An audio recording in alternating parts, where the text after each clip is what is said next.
18 horas. Notícias de Manaus, Amazonas, Brasil e do mundo. Agora na Mix. Agora 6 horas 2 minutos em Manaus. Você na sintonia certa, você no melhor Mix do Brasil. Continue bem, continue por aí. Estamos começando mais uma edição do programa 18 horas e vamos com os destaques do dia até às 7 da noite. Eu, Carlos Júnior, e ela, Karime Leão, de volta, hein, Karime? Olá, Carlão, tudo bem? Muito boa noite pra você. Boa noite pra você sintonizado aqui em 100,7. É isso aí, estamos juntos a partir de agora até às 7 da noite aqui no 18 horas. Um salve pra quem nos acompanha nas redes sociais do @18 horas news, no YouTube também, no Instagram. Boa noite, gente. Mix. Vamos aos destaques do programa 18 horas de hoje, segunda-feira. O balanço das eleições 2022. Uma das mais polarizadas dos últimos tempos no Brasil. A vitória de Luiz Inácio Lula da Silva e a reeleição de Wilson Lima para o governo do Amazonas. TRE faz balanço das eleições. No Amazonas, dos 62 municípios, Lula venceu em 58. Em todo o estado foram registrados um total de 20,2% de abstenções, uma das menores dos últimos tempos. Agora 6 horas e 3 minutos. Você no melhor Mix do Brasil, os destaques desta segunda-feira, dia 31 de outubro de 2022. Você confere, hein? Vamos juntos com você até às 7 da noite, os destaques do dia. Tudo isso pra você aqui no melhor Mix do Brasil. 18 horas. Olha, as urnas falaram neste domingo. O Brasil elegeu Luiz Inácio Lula da Silva do PT pela terceira vez presidente da República. E aqui no Amazonas, o Wilson Lima do União Brasil foi reeleito governador para mais um mandato de 4 anos, hein, Karine? Exatamente, Carlão. Lula terminou com 50,90% dos votos válidos contra 49,10% de Bolsonaro. Lula derrotou o Bolsonaro em 13 estados, enquanto o atual presidente venceu em 14, incluindo o Distrito Federal. Olha, o Amazonas foi um dos 13 estados onde Lula venceu e venceu por uma margem muito pequena de votos. Ao final da apuração, Lula terminou com 50,90% contra 49,10% de Bolsonaro. Enquanto Bolsonaro venceu em Manaus, Lula dominou no interior. O destaque na votação amazonense foi para o interior, Karine. Carlão, dos 62 municípios, Lula venceu em 58 e Barreirinha foi a cidade amazonense que deu maior vitória para Lula aqui no estado. Nada menos que 91% da população votou no candidato do PT. Em Manaus, Bolsonaro venceu Lula por 61% a 39%. Já Bolsonaro só ganhou em 4 cidades: Apuí com 63 votos, Manaus com 61%, Guajará com 60% e Boca do Acre com 54% dos votos. Em Apuí foi com 63% dos votos. Manaus se consolidou como reduto bolsonarista com 61% dos votos, ou seja, 692.580 votos para Bolsonaro na capital. E no Brasil, Lula venceu em todo o Nordeste e em Minas Gerais. Aqui na região Norte, Bolsonaro venceu no Acre, Amapá, Rondônia e Roraima. Já Lula ganhou no Amazonas, como já dissemos, no Pará e no Tocantins. A maior votação de Bolsonaro na região Norte foi em Roraima, onde o atual presidente teve 76% dos votos. Já a maior votação de Lula foi no Pará, com 54,75% dos votos. Vamos agora falar do desempenho do governador Wilson Lima, que venceu tanto na capital Manaus quanto no interior. Wilson Lima ganhou 34 dos 62 municípios, diferente do primeiro turno, quando ele foi maioria em 49 cidades. Já Eduardo Braga terminou com 43,35% dos votos. Apuí foi o município que garantiu o maior percentual de votos para o Wilson Lima. Nada menos que 74% dos eleitores de Apuí votaram para que o Wilson Lima tivesse mais um mandato, mais 4 anos aí. Essa foi a decisão democrática do povo, né? E dos eleitores, né, Carlão? Sim. Resultados das urnas. O povo decidiu dar o 3º mandato para Lula e o 2º mandato para o Wilson Lima. Resultado que deve ser reconhecido e respeitado por todos. Todos os candidatos, apoiadores, eleitores e instituições. E assim, a democracia brasileira fica mais o quê? Mais viva, mais fortalecida. É a vontade soberana do povo. Ponto. É isso mesmo, que livremente escolheu seus representantes. Bom, os seus eleitores têm compromissos assumidos que devem ser cobrados pelos eleitores. Karime, e os vencedores têm grandes desafios pela frente. É claro, o país sai dessa eleição dividido, com a polarização exposta em níveis nunca vistos antes.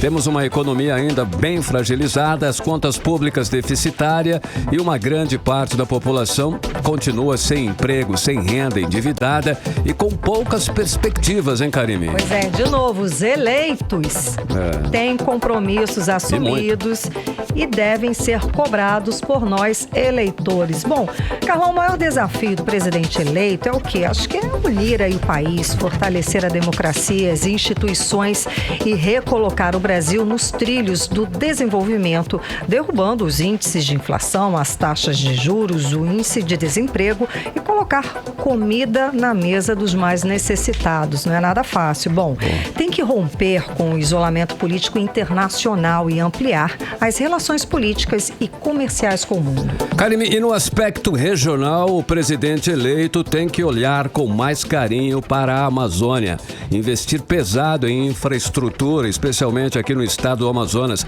Retomar o programa de construção de casas populares é importante. Tem que colocar em prática a política da floresta em pé, trazendo benefícios diretos para os estados que preservarem a floresta. Tem que estimular as novas matrizes econômicas para gerar riqueza e emprego para nossa gente aqui no Amazonas. Pois é, já o governador reeleito Wilson Lima assumiu muitos compromissos com o povo. Tem um desafio de fazer um governo bem melhor do que o governo que está encerrando agora. O estado tem grandes problemas na área da saúde e do campo social. Tem que redobrar os cuidados para blindar o governo dos esquemas de corrupção e recolocar o Amazonas como a locomotiva da região norte. E para isso, deve estreitar as relações com o presidente eleito, que não teve o apoio dele, de Wilson Lima, nessa eleição. Karime, sem dúvida, os problemas do Amazonas são muitos e grandiosos, devido à grande proporção do nosso estado. Para resolver é preciso que tenha planejamento, vontade política e, como você disse, Karime, uma relação harmônica e estreita com o poder central. É de extrema importância essa união, que será comandado a partir do dia 1º de janeiro por Luiz Inácio Lula da Silva, que ganhou ontem. Exato. Bom, Wilson Lima não vai ter dificuldades para governar. O seu grupo político elegeu a maioria esmagadora para compor a nova Assembleia Legislativa. Agora é colocar a mão na massa e cumprir todas as promessas e compromissos assumidos. E como sempre, Karime Leão, nós aqui da Mix FM vamos continuar o nosso trabalho de informar, de fiscalizar, de criticar o que for errado e elogiar o que for certo. Tanto no governo do estado quanto no governo central, no governo federal. Faremos nosso papel com independência, como sempre fizemos. Esse é o nosso compromisso que depois, de mais uma eleição, nós estamos aí reafirmando esse compromisso. Exato. Carlão, e o 18 Horas completa esse 4º ano de jornalismo crítico independente, que vai ter sequência depois de mais essa eleição. Novidades vão vir a partir de 2023, sempre com o objetivo de levar para você, ouvinte, um jornalismo sério e de credibilidade. 18 horas. Ora, 6h11, você no melhor mix do Brasil. E um dos estados onde Lula venceu foi o Amazonas, hein, Karime? Vamos saber os detalhes na reportagem de Nathalie Moraes agora, hein? Luiz Inácio Lula da Silva é o presidente da República eleito com mais votos na história do país. Com 100% dos votos das urnas apuradas, o petista recebeu mais de 60,3 milhões de votos nas eleições deste domingo e governará o Brasil pela 3ª vez a partir do dia 1º de janeiro de 2023. Os votos recebidos pelo petista equivalem a 50,9% dos votos válidos. O atual presidente, Jair Bolsonaro, recebeu 58,2 milhões de votos, equivalente a 49,1%. O agora presidente eleito, Luiz Inácio Lula da Silva, fez um discurso da vitória em São Paulo ainda na noite deste domingo. Ele afirmou que o momento é de restabelecer a paz no país e parabenizou a todos aqueles que foram às urnas neste domingo. Nesse momento em que nós não enfrentamos um adversário, nós não enfrentamos um candidato, Nós enfrentamos a máquina do Estado brasileiro, colocada a serviço do candidato da situação, para tentar evitar que nós ganhássemos as eleições. E graças ao povo brasileiro, a quem eu quero agradecer de coração, o povo que votou em mim, o povo que votou no adversário, quem foi para a urna, quem se dignou a cumprir com o seu compromisso civilizatório de cidadania, eu quero dar os parabéns. No discurso, Lula afirmou que o combate à fome e à miséria é o seu compromisso número 1 com o Brasil. Outro tema que Lula destacou em seu discurso foi a proteção da Amazônia. Ele afirmou que o novo governo terá a meta de desmatamento zero. Segundo ele, uma árvore preservada vale mais que toneladas de madeira ilegal. Em Manaus, os eleitores comemoraram a vitória de Lula. A concentração foi no Comitê Central de Campanha do petista no bairro da Paz, na zona oeste da cidade.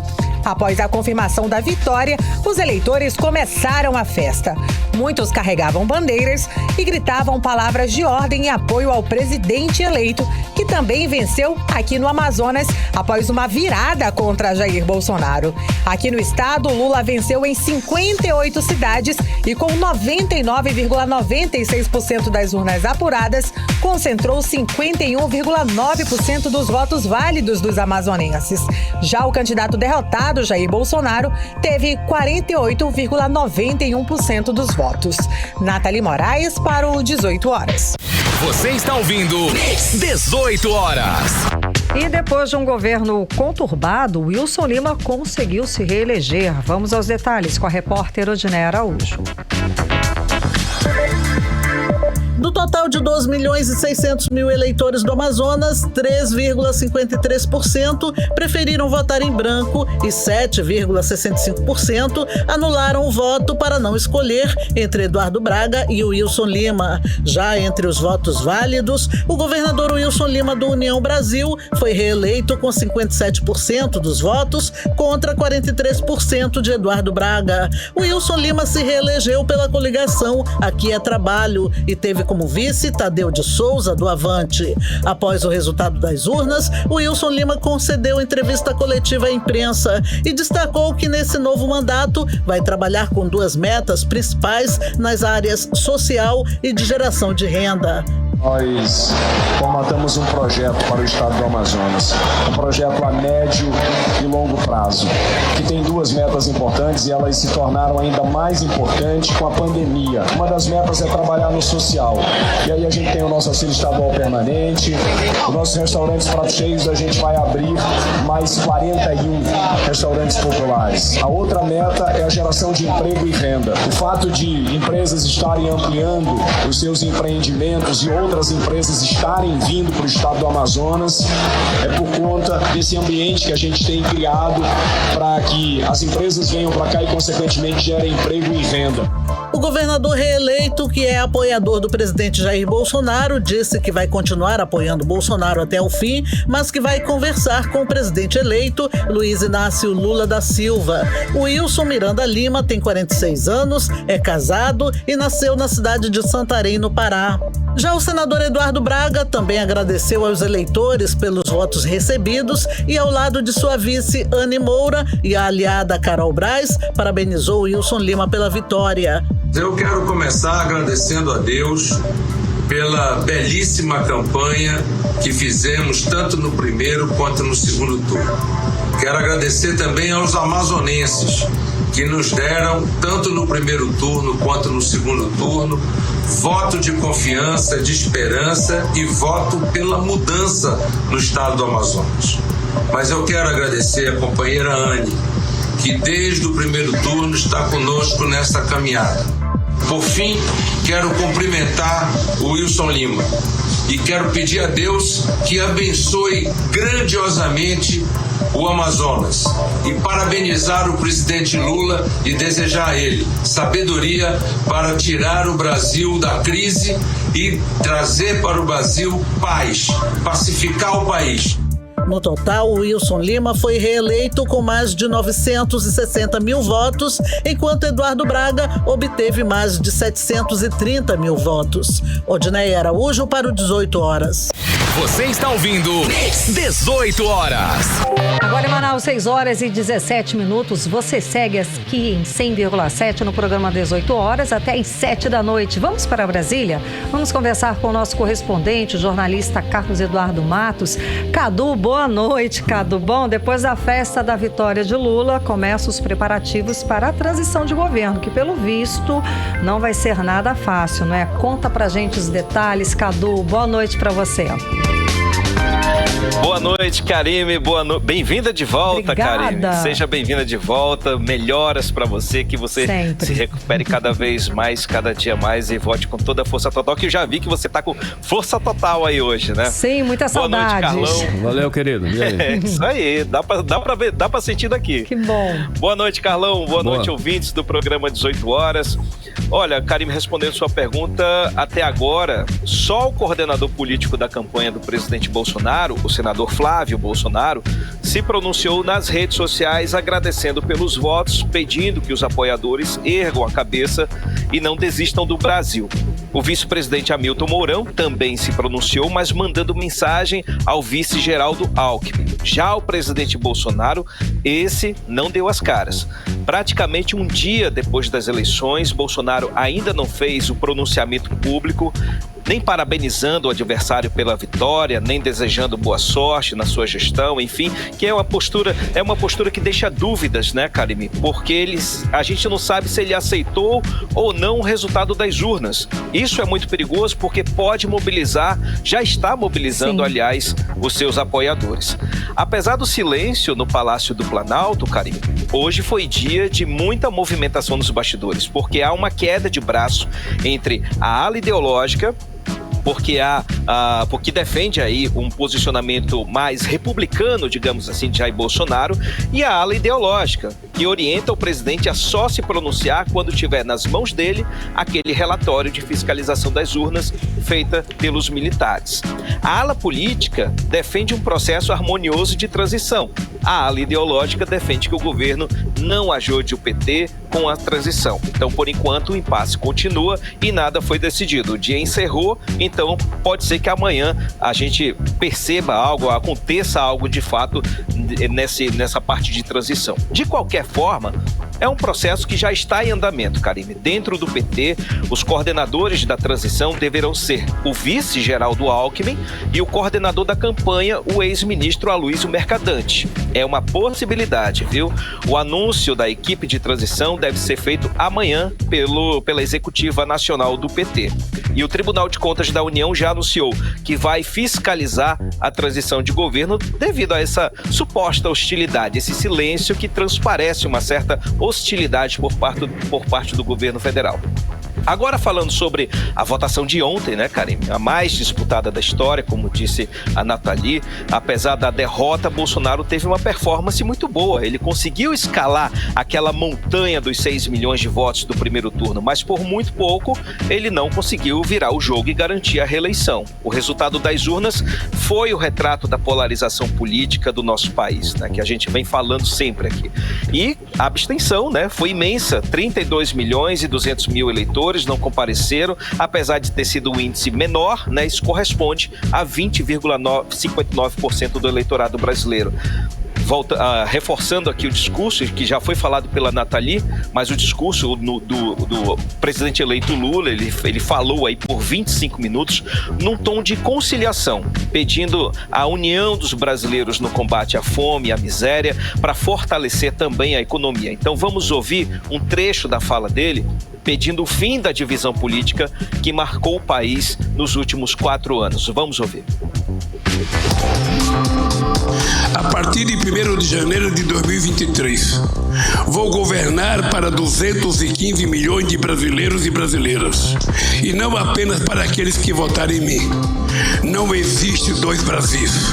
Somos um único país, um único povo, uma grande nação.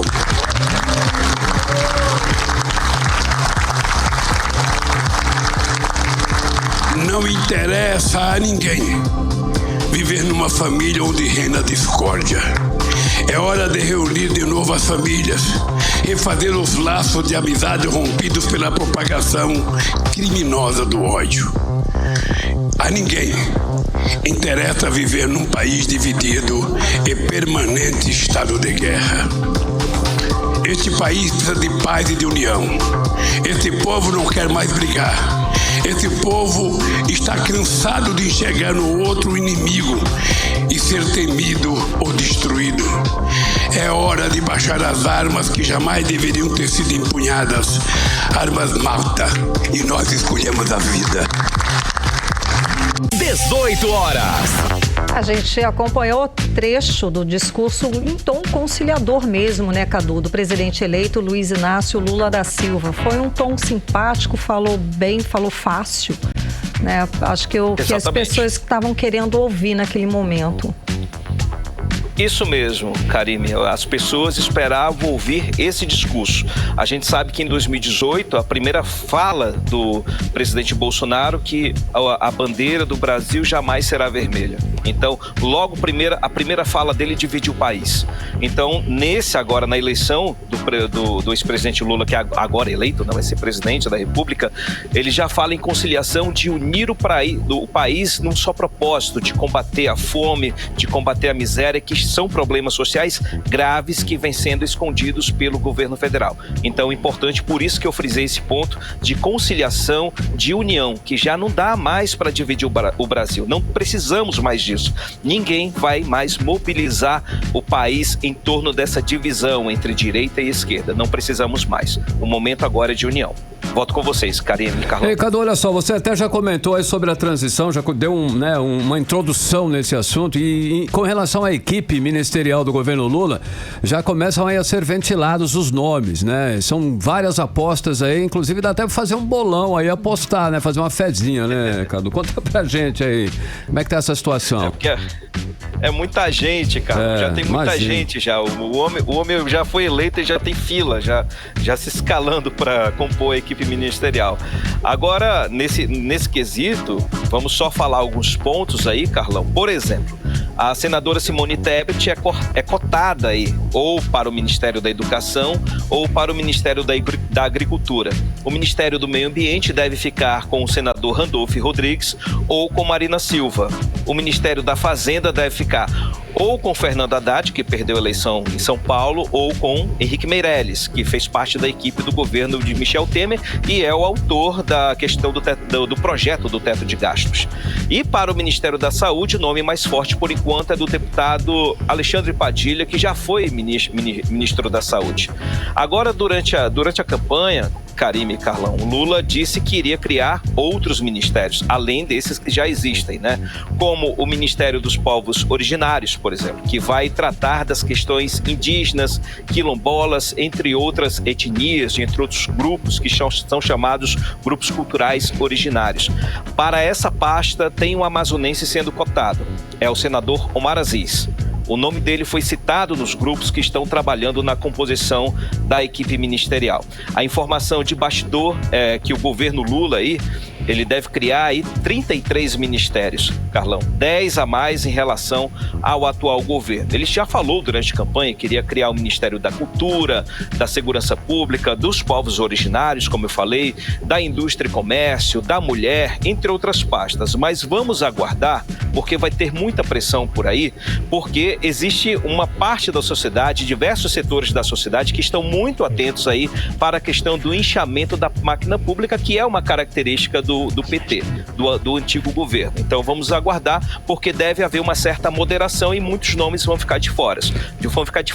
Mas o fato também, a gente frisa aí que tem o nome do senador Omar Aziz sendo cotado, sendo cogitado para esse futuro Ministério dos Povos Originários. E reforçando aí, além desse grupo de apoio, né, o senador Omar Aziz faz parte do PSD, que integrou aquela rede de apoiadores do presidente Lula durante a campanha.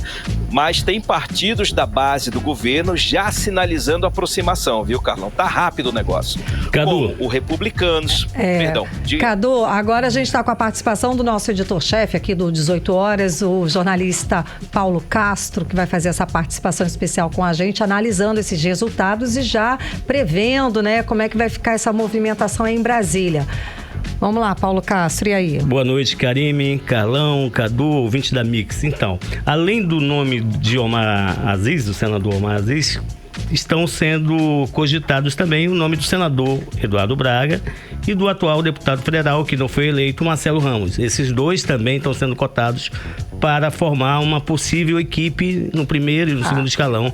Com o Lula, até porque Eduardo Braga saiu fortalecido nessa campanha. Foi o Eduardo Braga que deu o palanque para o Lula aqui no Amazonas. Então, Eduardo, como um nome forte no MDB, deve ter alguma relação de força para, de repente, surgir aí como nome de ministro do governo, futuro governo Lula. E ele disse que até estava procurando ex-governadores, pessoas que tivessem essa influência, esse bom trânsito, né, em Brasília. E vamos lembrar do Marcelo Ramos o Marcelo também, Ramos que participou da festa da vitória ontem de Lula na Avenida... Em São Paulo. Em São Paulo, né? Na Avenida Paulista, em São Paulo. E lembrando que o Marcelo Ramos fez aquela oposição muito ativa contra Bolsonaro, defendendo, inclusive, uma das bandeiras da Zona Franca de Manaus. Já saiu do partido. Mas sem dúvida nenhuma, o nome mais forte é do senador Omar Aziz. Exatamente. Só duas questões aí, Paulo Castro. Boa noite para você, meu amigo querido. O Eduardo Braga já foi ministro de Minas e Energia, né? Inclusive, ele foi alvo durante a campanha de muitas críticas, muitas fake news nesse sentido, que ele seria o dono de distribuidor concessionário de energia elétrica, enfim. Mas o fato é que ele foi ministro de Minas e Energia. E Marcelo Ramos, como foi um defensor ávido da Zona Franca de Manaus e também fez muitos acordos voltados à área econômica, principalmente enquanto vice-presidente da Câmara dos Deputados, ele pode ser cotado possivelmente para o Ministério de Indústria e Comércio. É um dos ministérios aí que o presidente eleito Lula pode criar a partir desse novo mandato dele. Acha que a bancada amazonense, a representação aqui do estado do Amazonas fica fortalecida nesse cenário, gente? É muito provável, muito provável. A gente precisa aguardar, né, Karime? Porque são suposições, né? Exatamente. Tem dois pontos, Karime, que eu queria abordar. Voltar àquela questão do orçamento secreto. Pronto. Lá, o governo, como é que o governo vai poder garantir governabilidade? Ele precisa distribuir cargos. Então, nesse momento, ele está nessa luta aí de poder recriar, listar pelo menos quais os ministérios que ele vai compor, que ele vai criar, e aí, a partir daí, distribuir os cargos.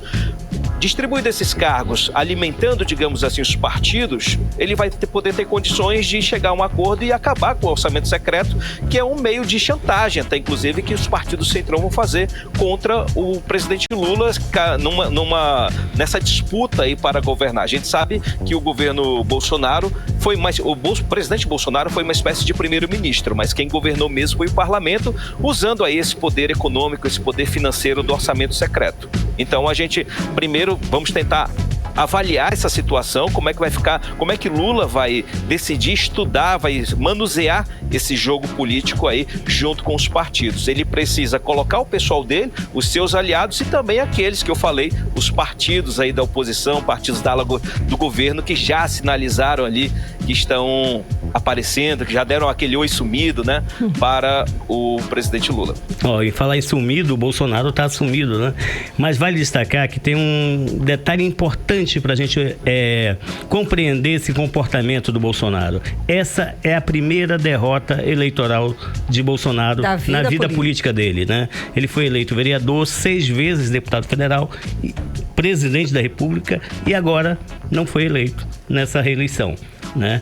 Então, a primeira derrota a gente nunca esquece, né? E é o primeiro presidente que tentou a reeleição e não conseguiu, e não levou, né? Ministros que estiveram com o presidente Bolsonaro nas últimas horas, né, comentam isso, já saiu em vários portais de notícias, né, de que Bolsonaro está triste, cabisbaixo e falando muito pouco, ouvindo muito, falando muito pouco, né? É compreensível diante da primeira derrota eleitoral de um político, de um líder que sai fortalecido dessa eleição. Quase 50% dos votos não é para qualquer um. Né? A tal da escalada da montanha que eu falei, né? Havia um desafio enorme dos 6 milhões de votos de diferença no primeiro turno, ele quase conseguiu chegar lá. Isso é importante porque foi uma virada de jogo, apesar dos mecanismos que foram usados, apesar de toda a estrutura da máquina pública que foi empregada nesse segundo turno, ele quase conseguiu. Então, reforça aí o que o Paulo falou, realmente foi uma vitória, foi quase uma vitória, mas ele se saiu fortalecido. Importante frisar isso daí. Com certeza. Sem dúvida. Agora, Cadu, falando ainda, né, desse resultado, tem bolsonarista, né, triste, claro, né? Os apoiadores, o grupo de apoiadores do presidente Bolsonaro resistindo a esse resultado das urnas. Apesar da gente ouvir também muitos analistas dizendo que esse silêncio do presidente Bolsonaro seria justamente aceitando esse resultado das urnas, tem muito apoiador que não está aceitando e grupos de caminhoneiros que paralisaram o país em diversos estados, inclusive estão indo para Brasília. Aqui no Amazonas a gente também viu algumas ações nesse sentido. Atualiza pra gente como é que está essa situação, Cadu. Situação tensa, Artemisa. Até o momento, são 19 estados afetados pela paralisação dos caminhoneiros. E segundo dados da Polícia Rodoviária Federal, são 29 pontos de interrupção total do tráfego, são 70 pontos de interdição parcial e 11 pontos de concentração de pessoas, com o trânsito liberado. Aqui no Distrito Federal, aí a situação que complica, né? Porque eu estou aqui no centro de Brasília, já estou preocupado com essa situação. A Polícia Militar fechou a esplanada dos ministérios. Tudo aqui em volta foi praticamente fechado, até perto da rodoviária do Plano Piloto, porque tem um grupo de caminhoneiros, apoiadores aí do presidente Bolsonaro, a caminho de Brasília. Não sei se eles já chegaram, que é uma informação de 5 horas da tarde, horário de Brasília. Então já deve ter chegado. Então a Polícia Militar fez barricadas para impedir uma possível invasão ao Congresso Nacional e ao STF. Então, uma situação grave que pode se agravar nas próximas horas. Agora, Artemisa, esse movimento dos caminhoneiros começou no início da manhã de hoje pelas redes sociais e ganhou o apoio aí de demais grupos bolsonaristas que, como você disse, estão fazendo protestos em diversas cidades contra o resultado das eleições. Inclusive em Manaus, aí teve um movimento até pequeno na Praia da Ponta Negra, não sei se avolumou de fato. Teve outro movimento na BR-174. Teve também na BR aqui. Mas tudo de pequeno porte. Exatamente, mas aqui no entorno aqui do Distrito Federal, principalmente a BR-040 que liga para São Paulo e a BR-060 que liga a Goiânia, ou seja, os principais canais de distribuição de alimentos, abastecimento, estão parados. Então é provável que a situação de abastecimento se prejudique nas próximas horas. Aqui o Ministério Público Federal pediu hoje, segunda-feira, que a Polícia Rodoviária Federal detalhe, num prazo de 24 horas, as ações adotadas para garantir a liberação das rodovias federais bloqueadas em protestos, justamente nessa ação, em protestos contra a derrota do presidente Jair Bolsonaro nas urnas. Eles estão cobrando a ação justamente da Polícia Rodoviária Federal, né? Mas Karime, Carlão e Cadu, esse silêncio do presidente da República, de certa forma, é um sinal verde, né, para que esses manifestantes... Concorda, né? Quem cala consente naquela história, mais ou menos. Enquanto o presidente não reconhece a derrota, estimula esses protestos nas ruas do país. Sim, entendeu? Seria o caso de ter aquela fala conciliadora, aquela boa sorte que Deus lhe... Reconhecer a derrota e acalmar os ânimos. Seria uma fala de um líder, né? De um gestor, de um estadista. De um líder que teve quase 50% dos votos. É muita responsabilidade para ficar em silêncio tanto tempo, não é? Exatamente. Então esse que é o grande risco, repetindo aí exatamente isso que eu ia falar, o Paulo, que o que está agravando mais aí é o silêncio do presidente Bolsonaro, que até agora não se pronunciou e também nos bastidores está sabendo da situação, está recebendo relatórios do Ministério da AGU, da Advocacia Geral da União e também da Polícia Rodoviária Federal. Porém, ele não se manifestou nem em vídeo, nem em post nas redes sociais, nem pronunciamento oficial. Isso é muito grave que está acontecendo. Agora, Cadu, a gente chama atenção. Essa situação dos caminhoneiros aí, ela já estava previsto. Todo mundo já estava sabendo que isso ia acontecer já há um bom tempo, né? Caso de derrota do Bolsonaro, eles já estão falando que vão se manifestar há algum tempo, né? Não é novidade isso. Carlão, isso era ameaça do primeiro turno, do começo do segundo turno, exatamente, né? Da pré-campanha. Mas agora, o problema, Carlão, na minha avaliação aqui, é porque o resultado foi quase parelho, o resultado das eleições. Menos de 2 milhões de votos de diferença. Mas a questão é que o Lula ganhou, né? Para eles é isso. Para eles estão sustentando que houve irregularidade nas eleições. Por então, essa diferença pouca de voto, né? Mas tem um fato importante aí novo, viu? Tem um fato novo importante. O vice-presidente da República, que foi eleito agora senador pelo Rio Grande do Sul, o general Hamilton Mourão, acabou de anunciar que reconhece o resultado da eleição. Então tá andando a coisa. Já é. Né? E é muito importante. Ele fez um comunicado ao vice-presidente eleito, o Alckmin, né? Mas até agora o Alckmin não respondeu a essa posição do o Alckmin deve estar ocupadíssimo. Do Mourão. Mas o importante é essa atitude, né? A primeira atitude do Mourão de reconhecer e apaziguar, tentar, caminhando, né, Carlão? Bolsonaro, ele deve estar abaladíssimo, então ele tá, E aquela história lá dos cancelamentos de Brasília, da mulher dele, qual é essa história? Que bombou na internet. Questão que bombou essa hoje. Daí. Foi uma fofocada danada, mulher gente. Parou de seguir o cara? Ele parou de segui-la, ela parou de seguir, mas... O fato é que houve um follow, né? De fato isso. Exato. Mas já houve uma especulação de discussão e até vias de fato entre a Michele Bolsonaro e o Carlos Bolsonaro, porque eles não, realmente, historicamente, desde o início das eleições, eles não se bicam.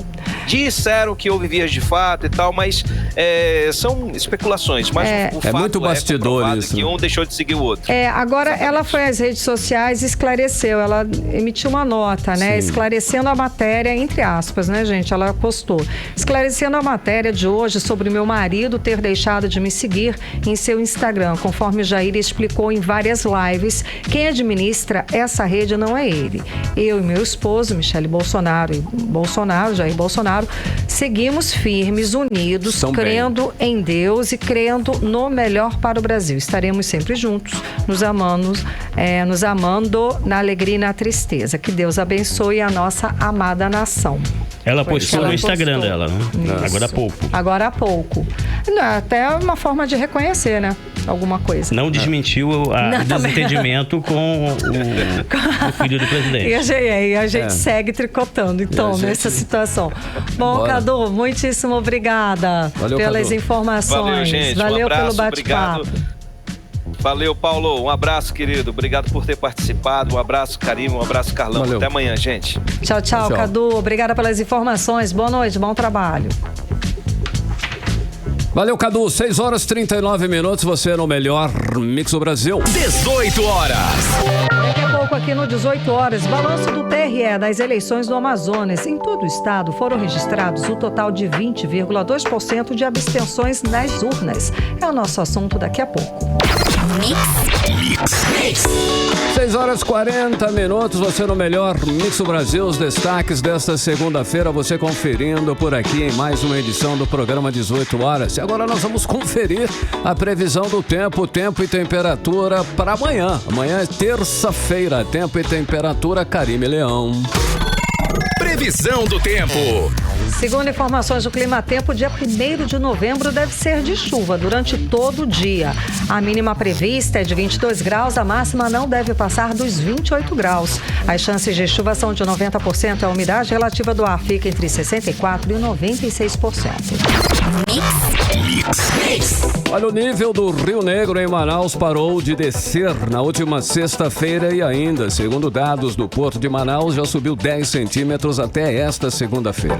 Menor nível este ano chegou a 16 metros e 19 centímetros agora em outubro, Karine. E segundo o Instituto Nacional de Meteorologia, o estado teve o menor volume de chuvas dos últimos 15 anos, de janeiro a abril. A vazante deste ano foi considerada severa e dos 62 municípios amazonenses, 3 ficaram em situação de emergência, 41 em estado de alerta e outros 19 em estado de atenção, incluindo a capital Amazonas, aqui em Manaus. Karine, ainda segundo o Instituto de Meteorologia, o fenômeno Laninha alterou o regime de chuvas pelo 3º ano consecutivo. Mas a Amazônia enfrenta, assim como o resto do mundo, o fenômeno dos extremos, com secas mais longas e chuvas de um dia que equivalem à quantidade de um mês. Mix.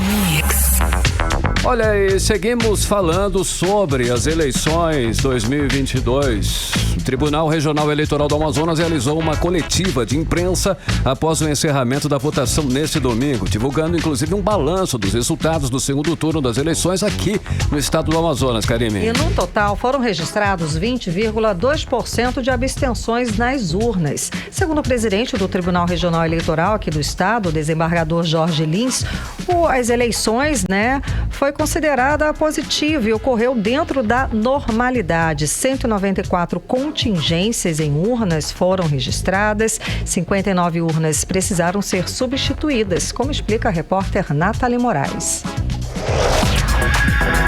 O balanço do segundo turno das eleições 2022, realizado pelo Tribunal Regional Eleitoral do Amazonas, aconteceu logo após a realização do pleito. Durante a coletiva de imprensa, os órgãos envolvidos fizeram um balanço das eleições aqui no estado. Segundo os números divulgados, no pleito foram registradas 59 substituições de urnas eletrônicas em Manaus. Já nos municípios do interior, houveram 5 denúncias de propaganda irregular e o registro de 2 representações de um candidato por divulgação de notícias falsas e divulgação de pesquisa irregular. Diferentemente do primeiro turno, os locais de votação não registraram filas. O desembargador, diretor-presidente do Tribunal Regional Eleitoral no Amazonas, Jorge Lins, destacou que o pleito aconteceu dentro da normalidade em todo o estado. O magistrado também destacou os dados de abstenção de votos aqui no Amazonas. Nós tivemos uma abstenção no primeiro turno de 20,1%. Agora, a nossa abstenção, que foi detectada no segundo turno, se aproximou muito, 20,2%. Foi muito equivalente, tanto a substituição do primeiro para o segundo turno. O Ministério Público Estadual também participou da coletiva. A procuradora regional, Catarina Salles, relatou um número quase nulo de ocorrências em todo o estado. A tendência é que o Ministério Público receba denúncias ao longo da semana, que vem de outros órgãos, mas diretamente o Ministério Público só recebeu uma denúncia durante o dia, que foi uma situação muito pontual que foi prontamente resolvida no local de votação. 6 pessoas foram detidas durante a votação, segundo o secretário de Segurança Pública aqui no estado, Carlos Mansur. Houve ainda casos de selfies feitas por eleitores na cabine de votação e casos de boca de urna. Como ocorrências registradas em delegacia, nós tivemos compra de votos 1, que não se caracterizou, boca de urna 3, que foram levados aí para a delegacia, pessoas se justificou. Acidente de trânsito já foi falado, tivemos um aí mais grave. Queda de energia tivemos em 3 locais e violação do sigilo de voto, aquele selfie, ali na urna, registrado em delegacia, nós tivemos 3. O trânsito também foi considerado tranquilo pelo diretor de operações do Instituto Municipal de Mobilidade Urbana, Stanley Ventilari. Relatou durante a coletiva que houveram apenas problemas pontuais, como um acidente com 2 vítimas lesionadas na zona oeste da cidade. Nós tivemos apenas um acidente relevante, como o general Mansur já mencionou, no turno da manhã, com 2 vítimas lesionadas, mas de pronto nós conseguimos atender e resolvemos essa situação. Um outro fator importante, diferente do primeiro turno, é que nós tivemos no primeiro turno algumas filas nos terminais de ônibus, nas paradas de ônibus, por conta da mudança de turno no horário do almoço. E nós reunimos na tentativa de solucionar esse problema para o segundo turno e nós não verificamos nenhum ponto de acúmulo de pessoas, de passageiros nos terminais de ônibus à espera do transporte coletivo. Nathalie Moraes para o 18 horas. Você está ouvindo 18 horas.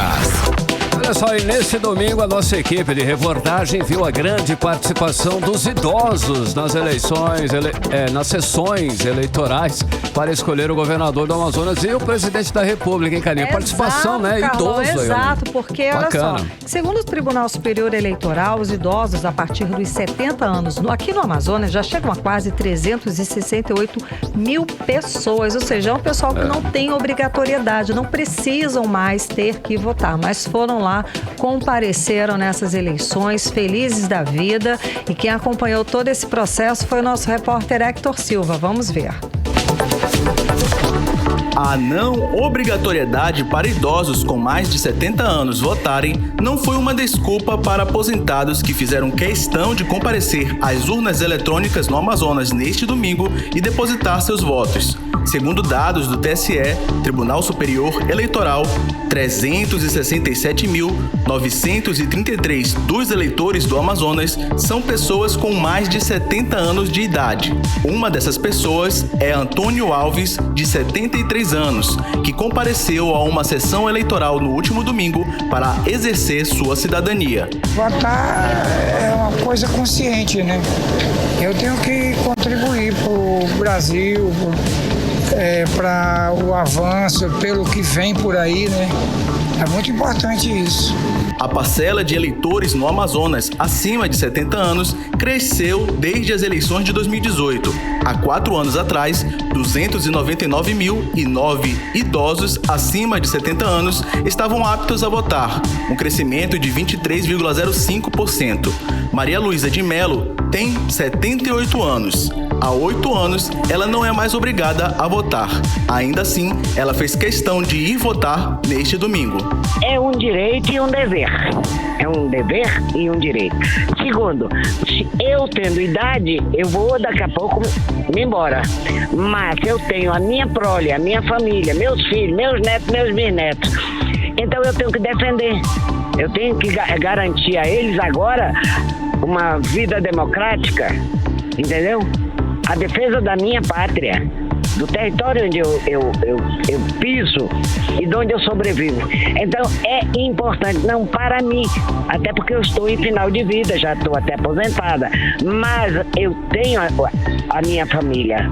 Eu voto pela minha família, para a defesa da minha pátria em primeiro lugar e da minha família. Hector Silva para 18 horas.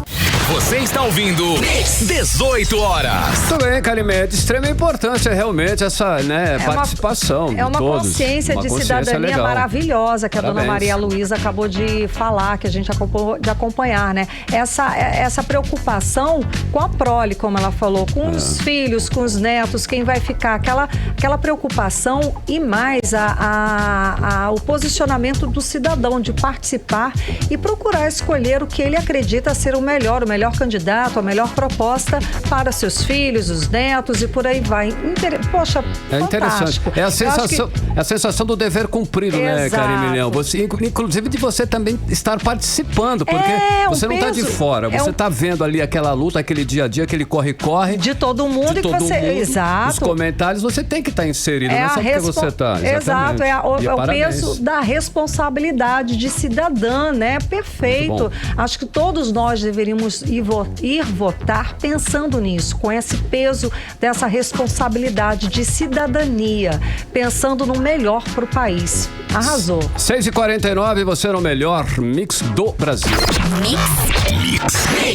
A Receita Federal paga hoje, hein? Atenção, hoje, segunda-feira, o lote residual de restituição do imposto de renda de pessoa física referente ao mês de outubro de 2022. O crédito bancário será feito para 471.447 contribuintes. O valor total chega a 800 milhões de reais.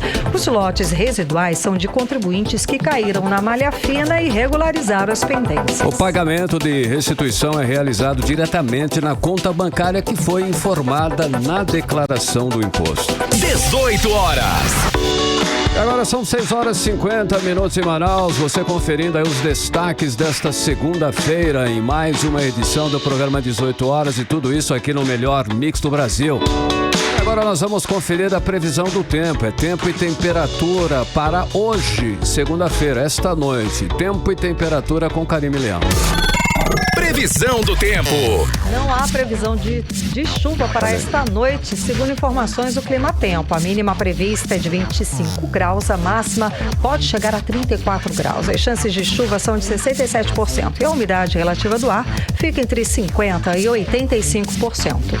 Mix. Linhas de ônibus, serão reforçadas para esta quarta-feira, dia 2, dia de finados, né, Karime? Exato. As linhas de ônibus que atendem aos cemitérios de Manaus no feriado vão dar atenção especial ao maior cemitério público do Amazonas, que é lá no Parque Tarumã. Os detalhes a gente acompanha agora com a Diné Araújo. transporte coletivo para o feriado de finados vai ser reforçado em mais 22 veículos para garantir que a população consiga prestar homenagens a seus entes queridos. De acordo com a Prefeitura de Manaus, as empresas do transporte coletivo garantiram que as linhas de ônibus que atendem aos 6 cemitérios da capital vão ser reforçadas. O vice-presidente de transportes do Instituto Municipal de Mobilidade Urbana, Alexandre Frederico, diz que uma atenção especial será dada ao cemitério Nossa Senhora Aparecida, no Tarumã.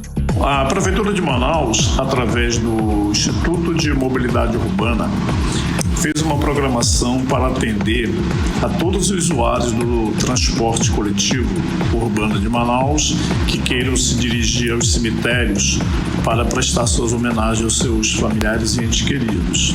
E assim, a programação ela tem uma atenção maior no cemitério Parque Manaus, Aparecida, que já possui as suas linhas normais de atendimento que serão reforçadas nesse período. A linha 126, a 641 e a 642. Os veículos vão operar com cartaz no para-brisa informando por quais cemitérios eles transitam. Além disso, segundo Alexandre Frederico, linhas extras serão colocadas. Nós temos também uma programação de linhas extras, a 901, a 500 e a 560, que partirão do Terminal 5, São José, passará pelo Terminal 4, Novo Aleixo, e se dirigirá, todas as 3 linhas se dirigirão ao cemitério Parque Manaus Aparecida. Quanto aos demais cemitérios, cemitério Santa Helena, cemitério São Francisco, cemitério São João Batista e cemitério Santo Alberto, nós reforçaremos as linhas, a frota dessas linhas. O vice-presidente de Transportes, Alexandre Frederico, também explica que haverá mudança provisória no terminal das linhas que passam perto do cemitério Parque Tarumã. Nós vamos fazer a transferência do terminal das linhas 126, 641, 642, lá da Marina do Davi. Nós vamos transferir esse terminal provisoriamente para próximo da Casa de Espetáculo Copacabana, na Avenida do Turismo. 3 linhas extras irão reforçar o atendimento em mais 22 carros. Em relação à circulação de veículos, agentes de trânsito vão atuar para facilitar a circulação dos motoristas na Avenida do Turismo, próximo ao cemitério Tarumã, em direção aos bairros da região. Odinaia Araújo para o 18 horas. Você está ouvindo 18 horas. Olha, atenção, hein? Neste dia de finados não vai ter vacinação contra a Covid-19. Esta semana, Manaus vai contar com um total de 83 pontos de vacinação contra a Covid-19. Os locais só fecham, como eu disse, na quarta-feira, dia 2. Dia 2 não tem vacinação, que é feriado de finados e volta normalmente na quinta, logo depois, dia 3. Os pontos estão distribuídos em todas as zonas da cidade, Karine. Exato. A campanha oferece desde a primeira até a quinta dose, conforme os públicos e intervalos recomendados pelo Ministério da Saúde. Segundo a Secretaria Municipal de Saúde, a vacinação de crianças de 3 a 4 anos está concentrada em 10 unidades e para crianças de 5 a 11 anos em 42 pontos. E a lista completa com endereços, horários e vacinas disponíveis podem ser acessadas no site da Secretaria Municipal de Saúde, que é censa.manaus.am.gov.br, censa.manaus.am.gov.br. Mix. Economia. Vamos conferir os indicadores econômicos de hoje, segunda-feira. O dólar comercial fechou em queda no primeiro pregão após o resultado oficial do segundo turno das eleições presidenciais. A moeda norte-americana caiu 1,33%, cotada a R$ 5,14. O euro fechou em baixa de 3,35%, cotado a R$ 5,10. O Bitcoin fechou negativo, em menos de 2,97% aos R$ 106.247. E contrariando as expectativas expectativas, o Ibovespa, o principal índice da Bolsa de Valores brasileira, fechou em alta de 1,31% aos 116.037 pontos. E o levantamento feito pelo Banco Central aponta que o comprometimento da renda das famílias brasileiras com dívidas chegou a 29,4% em agosto. O endividamento atingiu 52,9% das famílias, o segundo maior patamar da série histórica, iniciada em 2005. E com o maior número de famílias endividadas, comprometendo uma fatia maior da renda, a inadimplência também cresceu. O percentual de pessoas que não conseguem pagar as contas no prazo correto está em 5,7%. É o maior patamar registrado desde agosto de 2017. 18 horas. E do dia 7 ao dia 11 de novembro acontece a Semana Nacional de Conciliação. Segundo o Poder Judiciário do Amazonas, mais de 11 mil audiências estão pautadas. E o repórter Hector Silva traz mais detalhes. O Tribunal de Justiça do Amazonas, por meio de suas unidades judiciárias, pautou 11.158 audiências para a Semana Nacional da Conciliação, que este ano ocorrerá entre os dias 7 e 11 de novembro. A informação foi divulgada pela Corregedoria Geral de Justiça, órgão que coordena o evento no âmbito do Poder Judiciário Estadual. As audiências conciliatórias no âmbito da Justiça Estadual serão realizadas pelas varas cíveis de família, da Fazenda Pública, dos juizados especiais e outras, estando pautadas 5.953 audiências na capital e 5.205 nas comarcas do interior. De acordo com o desembargador Anselmo Xícharo, a Semana Nacional de Conciliação é de fundamental importância para concentrar esforços e proporcionar às partes processuais a oportunidade de concluir suas demandas judicializadas por meio de acordos consensuais. É com muita satisfação que o Poder Judiciário Estadual, por meio da Corregedoria Geral de Justiça, está a anunciar a realização da 17ª edição da Semana Nacional de Conciliação, que neste ano ocorrerá entre os dias 7 a 11 de novembro. Trata-se de uma campanha anual promovida pelo Conselho Nacional de Justiça em parceria com todos os tribunais do país, sendo uma forma de incentivar a cultura da conciliação, motivando as partes processuais a concluírem suas demandas judiciais. Mais uma vez, o Tribunal de Justiça do Amazonas já está a mobilizar todas as comarcas do Poder Judiciário no intuito de solucionarmos o maior número possível de conflitos. Com isso, convido a toda a população que tenha processos judiciais e queira resolver amigavelmente o seu desfecho para que participe deste grande momento em prol da cidadania. Aproveitamos para esclarecer a toda a população que as varas de família e os juizados especiais estarão apostos para atender toda a população, aquela parte carenciada que não dispõe de advogados para representá-los, e por isso que procurem os diretores, os responsáveis pelas citadas varas, para que possam colocar em pauta suas demandas a fim de que seja resolvido de forma amigável e sem custos para os jurisdicionados. Hector Silva para o 18 horas. Você está ouvindo 18 horas. Agora 7 horas em ponto, seguimos direto para o Editorial 18 horas. Editorial 18 horas. O Brasil elegeu ontem o seu futuro presidente. O Amazonas reelegeu seu governador. O povo brasileiro mostrou que sabe da importância da democracia para o país. A participação dos eleitores foi uma das maiores da história. Que o voto é a arma de cada um e de todos. E é a melhor forma de decidir os conflitos. Agora, quem era governo passa a ser oposição. E quem era oposição passa a governar. E os governos devem ser para todos os brasileiros. Os cidadãos só não devem agora e sempre abrir mão de cobrar as promessas de quem prometeu e foi eleito. Cidadania é participação. E o Brasil precisa de cada brasileiro para ter um futuro próspero. 18 horas.